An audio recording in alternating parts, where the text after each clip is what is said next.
The blockbuster to beat all blockbusters is finally here. Avengers Endgame is Marvel's love letter to its own cinematic universe, tying together all 21 films that came before it. So how did it do? From its early stumbles to its stirring finish, here are the 5 worst and best things about Marvel's latest genre juggernaut. Warning, massive spoilers ahead. Infinity War is a tough act to follow, with all the Spider-Man dissolving and whatnot. Half the life in the MCU was just snuffed out, so it's no surprise that Endgame starts on a hopeless note. But Infinity War's infamously brutal finish unfortunately makes the first 20 minutes or so of Endgame a bit of a slog. It's a glaring weak spot, especially for a film with such an epic runtime.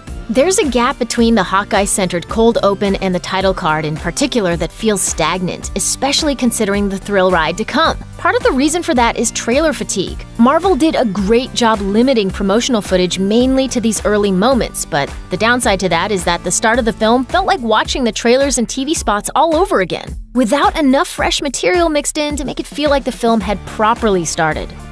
There are a surprising number of moving moments in Endgame, especially considering it's arguably the biggest Hollywood blockbuster action spectacle ever conceived, with an epic battle scene centerpiece that felt like it was choreographed by a pack of bright 11-year-olds on a sugar binge. There's Happy Hogan's tear-jerking hamburger funeral talk to Tony's daughter Morgan, for example, which also works on a meta level, since Happy actor Jon Favreau directed 2008's Iron Man, which kickstarted the MCU. The chat also harkens back to all the hamburger talk in Iron Man. But Happy's brief tender moment is just one tiny beat in Endgame that likely had moviegoers stifling sobs. There's the sacrifice off for the Soul Stone between Hawkeye and Black Widow, Tony's ultimate sacrifice, Peter Parker and Mr. Stark reuniting, Tony connecting with his father in 1970, and the list goes on and on.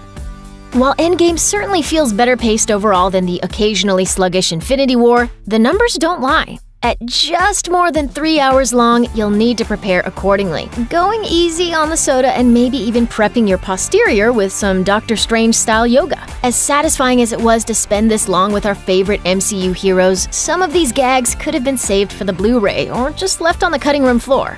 There is certainly fat to be trimmed in the trip to New Asgard, in more ways than one, or in the uneven journey to New Jersey back in 1970. The Howard and Tony scenes in this timey-wimey jaunt were effective, but this leg of the time heist overall was arguably the weakest. Balancing the many moods of the MCU in one 3-hour thesis statement is no mean feat. But the Russo brothers managed to do just that in Endgame, skillfully blending the cool, the cosmic, the bombastic, and the slapsticky sides of this vast and daunting universe. It's also way funnier than you'd expect, considering the circumstances these heroes are in and how high the stakes are. But there's also a healthy dose of refreshing silliness, most of it aimed at Thor, who's sporting a beer belly and getting compared to the dude in The Big Lebowski by Tony Stark. Never mind the last action hero-style switcheroo that would be necessary here, since Lebowski star Jeff Bridges also played Iron Man villain Obadiah Stane. That was you! You were in that movie! You were in a movie? Yes. It's a great gag at first to see the God of Thunder humbled in this way, compelled to shirk his highfalutin Asgardian duties for more mortal endeavors, even if it overstays its welcome a bit. Speaking of which, there are some tonally erratic moments in Endgame, with some emotional ping-ponging between post-apocalyptic hopelessness and cartoonishness. In other words, it's a comic book movie. But one moment that flat out just doesn't work is when a tipsy Thor helps his buddy Korg navigate a session of Fortnite. A player named NoobMaster69 is giving Korg trouble, you see, since... Wait, what movie is this again? Look, there's nothing wrong with Fortnite per se, or including IRL pop culture in an MCU flick, and it'll age better than, say, the Bill Maher cameo in Iron Man 3, but these are two great tastes that simply don't taste great together. At least not on film. The limited-time Avengers Fortnite crossover is a blast, but the product placement in the film was just too much.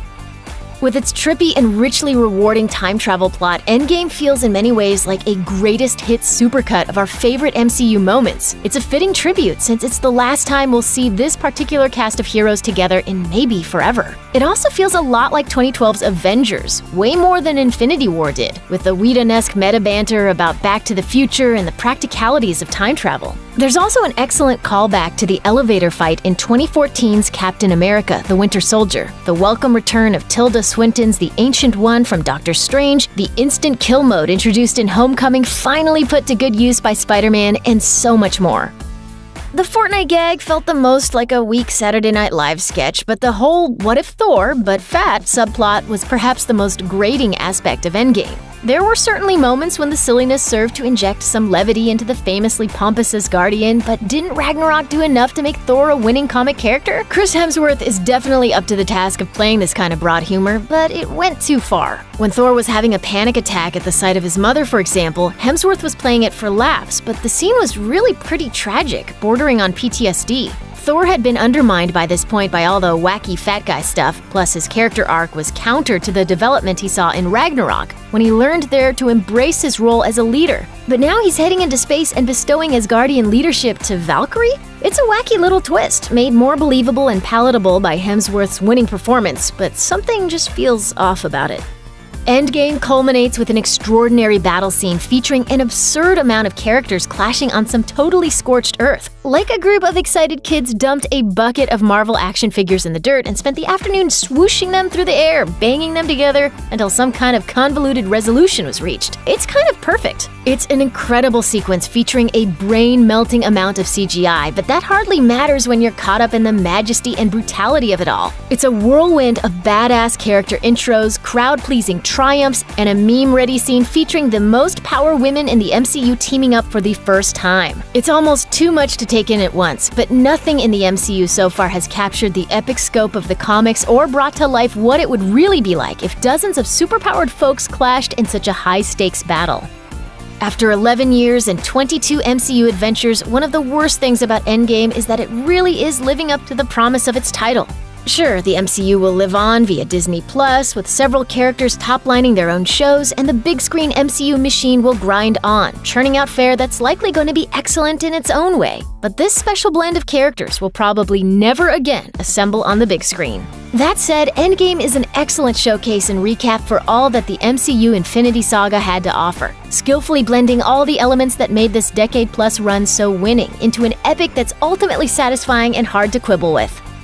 Cap's impossibly romantic time travel adventure to get a life with Peggy Carter is just one of the many examples in Endgame of Marvel offering a real sense of closure to a cinematic universe that's been resistant to it from the first post-credit scene in Iron Man. In the 21 MCU films that preceded it, there was always a nagging sense of what's next. But with Endgame, Marvel finally made a film that truly feels like the end of a great saga. The Russo brothers, in fact, even decided to omit a post-credits teaser this time around, a controversial move that reinforces the finality of the film's title, signaling to fans that this isn't a $350 million advertisement for what's ahead, but a proper bookend to the film that started it all. We even get a triumphant "I am Iron Man" from Tony Stark, right before his ultimate sacrifice, echoing the end of the first MCU adventure.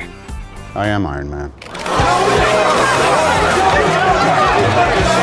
Check out one of our newest videos right here. Plus, even more Looper videos about the MCU are coming soon. Subscribe to our YouTube channel and hit the bell so you don't miss a single one.